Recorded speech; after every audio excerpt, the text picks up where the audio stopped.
মিছিলটা ভারতীয়দের মিছিল নয়, রাষ্ট্রবাদীদের মিছিল নয়, জামাতিদের মিছিল আমি বলে গেলাম। আপনি খোঁজ নিন, যত বাংলাদেশি অনুপ্রবেশকারী মুসলমান গাড়ি করে করে আসছে বসিরহাট, হিঙ্গলগঞ্জ, স্বরূপনগর থেকে গিয়ে দেখে এটা জামাতের মিছিল।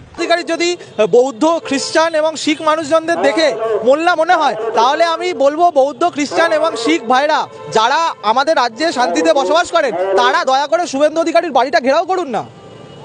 তারা কেন এটা করছেন না? তাদের তো এই কাজটা করা উচিত। আমাকে যদি কেউ আজকে মোল্লা বলে গালি দেয়, আমি কিছু মনে করব না। তার কারণ হচ্ছে আমি মনে করি না যে মোল্লা একটা গালি। মোল্লা একজন মুসলমান মানুষকে ছোট করার জন্য বলা হয়, আমি এটার প্রতিবাদ করি। কিন্তু আমার ধর্ম যা, আমি তো তাই। আমার ধর্মকে অন্য ধর্মের নামে বলা, এটাও কিন্তু আসলে অন্য ধর্মের প্রতি তার যে ঘৃণা, সেটার প্রকাশ। আমি মনে করছি যে শিখ মানুষজন, খ্রিস্টান মানুষজন এবং বৌদ্ধরা কালকে মিছিলে হেঁটেছেন, তাদেরকে যদি শুভেন্দু অধিকারী মোল্লা বলে থাকে, এই ধরনের কুরুচিপূর্ণ আক্রমণ করার জন্য যেন শুভেন্দু অধিকারীর বাসভবন এটা হবে। তার কারণ হচ্ছে যে পশ্চিমবঙ্গের ক্ষেত্রে যে বড় একটা সমস্যা বলবো না, কিন্তু পশ্চিমবঙ্গের জনসংখ্যার একটা বড় সংখ্যক মানুষ, তারা কিন্তু বাংলাদেশ থেকে আসা মানুষ, এবং এটা আজকে থেকে নয়, এটা প্রায় বিগত 70 বছর ধরে প্রচুর মানুষজন সেখান থেকে এসছেন এবং তারা অনেকে দীর্ঘদিন ধরে এখানে আছেন, একথা মিথ্যে নয়। কিন্তু তাদের মধ্যে আসলে অনেক বড় সংখ্যক মানুষ হিন্দু মানুষ। এমনকি হিন্দু মানুষ বললে ভুল বলা হবে, আসলে তাদের মধ্যে বহু নমশূদ্র মানুষ আছেন, মতুয়া মানুষজন আছেন, দলিত মানুষজন আছেন। মূলত উচ্চ বর্ণের হিন্দুদের বাদ দিলে বহু নিম্নবর্ণের হিন্দুরা কিন্তু ওপার বাংলা থেকে এখানে এসছেন এবং নাগরিক হয়েছেন। কাজেই আমরা যখনই তাদেরকে অ্যাটাক করব, তাদেরকে বলবো কাগজ দেখাতে, এটা আসলে তাদের জীবনের একটা ভয়ের জায়গায় পৌঁছবে।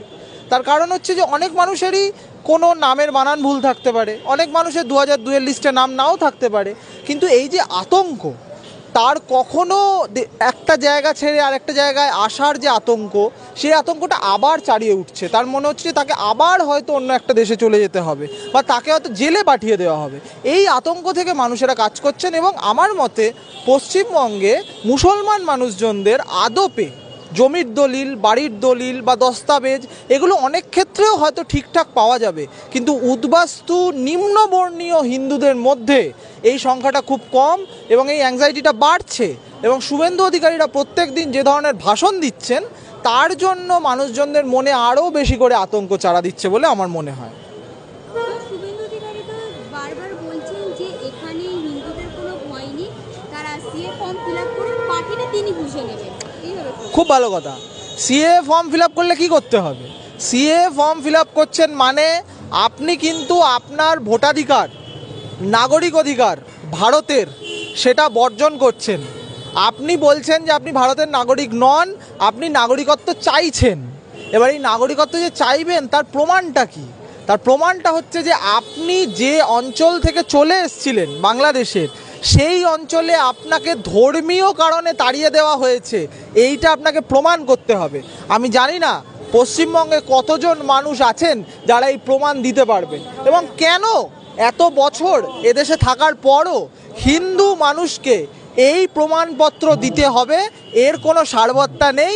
এবং সিএ একটা ভাওতা আমরা দেখতে পাচ্ছি, সিএর নামে, সিএ ক্যাম্পের নামে, 200 টাকার মতুয়া কার্ডের নামে বিভিন্ন জায়গাতে বিজেপি নেতারা আসলে একটা ব্যবসা করছে, যেটার বিরোধিতা কিন্তু নির্বাচন কমিশনও করেছে। কাজে সিএ দেওয়ার ক্ষমতা বিজেপির কেন, কোনো রাজনৈতিক দলেরই নেই। এটা একটা নির্বাচনী ব্যাপার, ভোটার বিষয়ক ব্যাপার। এই ব্যাপারে একটা বিশেষ রাজনৈতিক দল কিভাবে কিছু করতে পারে, এটা আমার পক্ষে বোঝা সম্ভব নয়।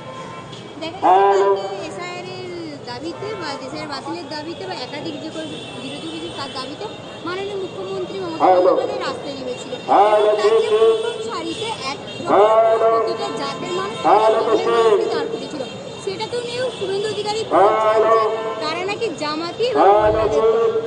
হ্যাঁ, এবার শুভেন্দু অধিকারী যদি বৌদ্ধ, খ্রিস্টান এবং শিখ মানুষজনদের দেখে মোল্লা মনে হয়, তাহলে আমি বলবো বৌদ্ধ, খ্রিস্টান এবং শিখ ভাইরা যারা আমাদের রাজ্যে শান্তিতে বসবাস করেন, তারা দয়া করে শুভেন্দু অধিকারীর বাড়িটা ঘেরাও করুন না।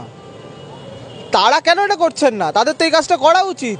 আমাকে যদি কেউ আজকে মোল্লা বলে গালি দেয়, আমি কিছু মনে করব না। তার কারণ হচ্ছে আমি মনে করি না যে মোল্লা একটা গালি। মোল্লা একজন মুসলমান মানুষকে ছোট করার জন্য বলা হয়, আমি এটার প্রতিবাদ করি। কিন্তু আমার ধর্ম যা, আমি তো তাই।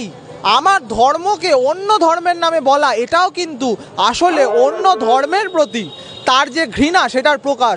আমি মনে করছি যে শিখ মানুষজন, খ্রিস্টান মানুষজন এবং বৌদ্ধরা কালকে মিছিলে হেঁটেছেন, তাদেরকে যদি শুভেন্দু অধিকারী মোল্লা বলে থাকে, তাহলে এর থেকে জঘন্য অপরাধ আর কিচ্ছু হতে পারে না। কারণ সে আসলে মুসলমানদের প্রতি যেমন সে বায়াস, সে যেমন মুসলমানদের প্রতি ঘৃণা দেখায়, সে আসলে হিন্দু ছাড়া বাকি সমস্ত ধর্মের প্রতি বায়াস।